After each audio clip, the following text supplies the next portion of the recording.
ونهانا عن التفرق والعصبية. الصلاة والسلام على رسول الله وعلى آله وصحبه ومن اقتضى رسالته. Amma ba'd. Yang kami muliakan pimpinan Pondok Pesantren Darul Muhaqqiqin, yang kami hormati para asatidz dan ustadzah, serta hadirin yang kami banggakan. Elizabeth Pisani, seorang mantan jurnalis asal Amerika Serikat, menulis dalam bukunya yang berjudul Indonesia Sexual Exploring the Probable Nation. Beliau menyatakan bahwa Indonesia adalah sebuah negara yang hampir sangat tidak mungkin berkembang. Hal ini merupakan ungkapan keraguannya, sebab Indonesia hadir dengan 16.771 pulau yang dihuni lebih dari 360 etnis dengan 719 bahasa serta 6 agama yang diakui di Indonesia, yakni Islam, Kristen Katolik, Kristen Protestan, Hindu, Buddha, dan Konghucu. Hal inilah yang membuat bangsa Indonesia unik dan menarik di mata dunia. Namun, kita tidak dapat menutup mata, sebab keberagaman ini jika tidak kita jaga dan kita kelola bisa menjadi sumber potensi konflik, baik konflik antar suku, etnis, bahkan agama, yang pada gilirannya akan melumpuhkan falsafah negara. Namun Islam menjadi target dan sasaran oleh pihak-pihak yang tetap menginginkan Indonesia untuk menjadi negara yang kuat, hebat, dan bermartabat. Tentu sangat berbahaya bagi tegaknya pilar persatuan dan kesatuan serta kerukunan umat beragama. Kita umat Islam Indonesia sebagai penduduk mayoritas di negeri ini harus mengerti dan memahami konsep keberagaman agar kita bisa menjadi garda terdepan, sehingga kita dapat menjadikan keberagaman sebagai pemersatu bangsa. Sebagaimana semboyan kita, Bhinneka Tunggal Ika, berbeda-beda tapi tetap satu jua. Timbul pertanyaan, bagaimanakah sikap kita dalam menghadapi kehidupan yang penuh dengan keberagaman ini? Sebagai jawabannya, merawat kerukunan umat beragama dalam bingkai kebinekaan adalah judul syarahan Al-Quran yang akan kami sampaikan dengan landasan firman Allah dalam Al-Quran surah Al-Hujurat ayat 13 yang berbunyi,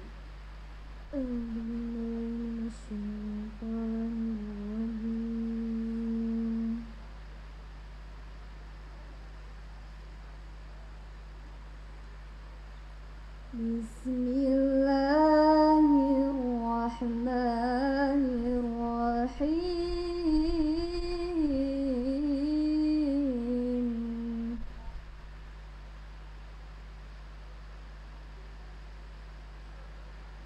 Ya ayyuhan nasu inna khalaqnakum min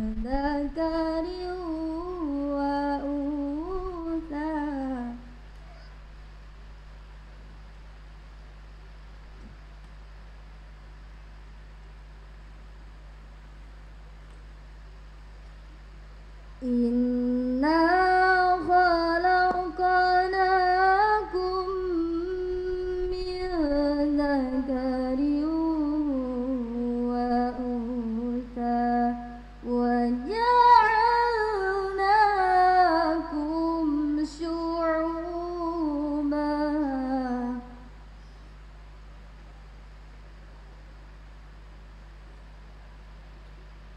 wa ja'alnakum syu'uban wa qabaila lita'arafu.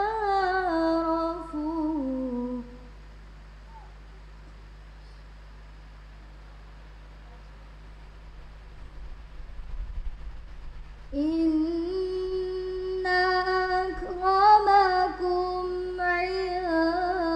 indallahi atqakum.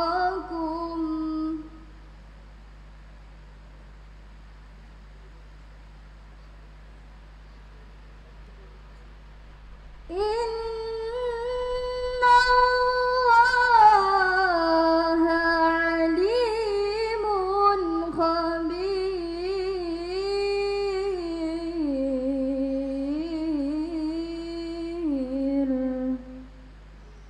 Aku berlindung kepada Allah dari godaan setan yang terkutuk dengan menyebut asma Allah yang Maha Pengasih lagi Maha Penyayang. Wahai manusia, sungguh kami telah menciptakan kamu dari seorang laki-laki dan seorang perempuan. Kemudian kami jadikan kamu berbangsa-bangsa dan bersuku-suku agar kamu saling mengenal. Sungguh yang paling mulia di antara kamu di sisi Allah ialah orang yang paling bertakwa. Sungguh Allah Maha mengetahui, Maha teliti. Hadirin yang dirahmati oleh Allah, kalau kita kaji lebih dalam asbabun nuzul ayat ini dari Ibnu As-Sakir dalam kitabnya Abu Muhammad, bersumber dari Abu Bakar bin Abu Dawud, bahwa turunnya ayat ini berkenaan dengan keinginan Rasulullah yang ingin menikahkan Abi Hindin dengan seorang wanita dari kalangan Baidoh. Namun Bani Baidoh dengan sinis berkata kepada Rasul, "Wahai Rasulullah, pantaskah kami menikahkan putri-putri kami dengan budak-budak kami?" Rasul belum sempat menjawab saat itu. Malaikat Jibril datang menyampaikan wahyu berupa Al-Quran, surah Al-Hujurat ayat 13, yang pada ayat tersebut terdapat kalimat lita'arrafu, ay liyasula bainakum lita'arrafu wa ta'alluf, agar kamu saling kenal mengenal, terjalin komunikasi yang harmonis, serta menyamakan rasa sayang yang tiada pandang sayang. Demikianlah penafsiran dari Syekh Muhammad Ali As-Sabuni dalam kitab tafsirnya Sofatut Tafasir jilid ketiga halaman 219. Dari sini dapat kita pahami hadirin bahwa turunnya surah Al-Hujurat ayat 13 tadi merupakan landasan etis teologis untuk membina keberagaman di negeri tercinta ini melalui kerukunan umat beragama, yakni dengan saling mengenal, saling menghargai, dan saling bertoleransi di antara kita. Namun yang terjadi justru sebaliknya, saling menghujat dan saling menghina. Kementerian Komunikasi dan Informatika Republik Indonesia telah merilis data pada tahun 2018 hingga sampai saat ini setidaknya terjadi 3.640 kasus SARA yang terjadi di media sosial. Belum lagi konflik bersenjata di Papua terus terjadi antar oknum agama dan pemerintah saling caci maki. Bahkan baru-baru ini kumandang azan pun menjadi persoalan yang membuat sakit hati. Hadirin, apakah kita rela jika bangsa yang besar ini harus hancur hanya karena perbedaan di antara kita? Bukan golongan kami orang yang membangga-banggakan kesukuan, dan bukan golongan kami orang yang mati karena membela kesukuan. Allah Subhanahu wa Ta'ala mensyaratkan kepada kita untuk memperkokoh persatuan dan kesatuan dan melarang kita untuk bercerai-berai. Hal ini terangkai dalam Al-Quran Surah Ali Imran ayat 103 yang berbunyi, wa'tasimu bihablillahi jami'an wa la tafarraqu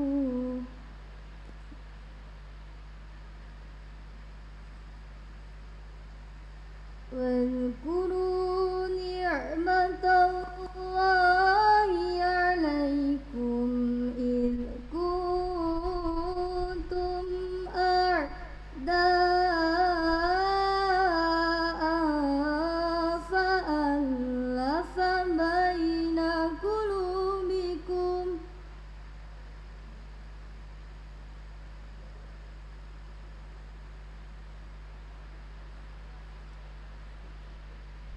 فألف بين قلوبكم فأصبحتم بنعمته إخوانا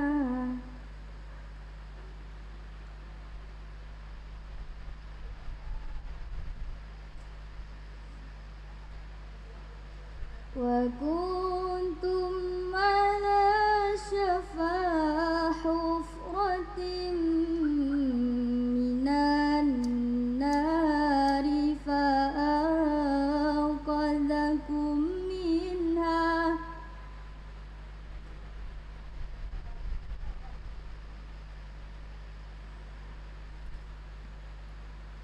كذلك يبين الله لكم آياته لعلكم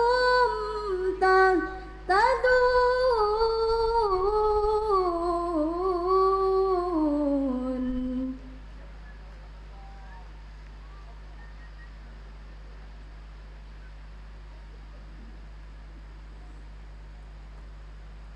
كذلك يبين الله لكم آياته لعلكم تهتدون صدق الله العظيم.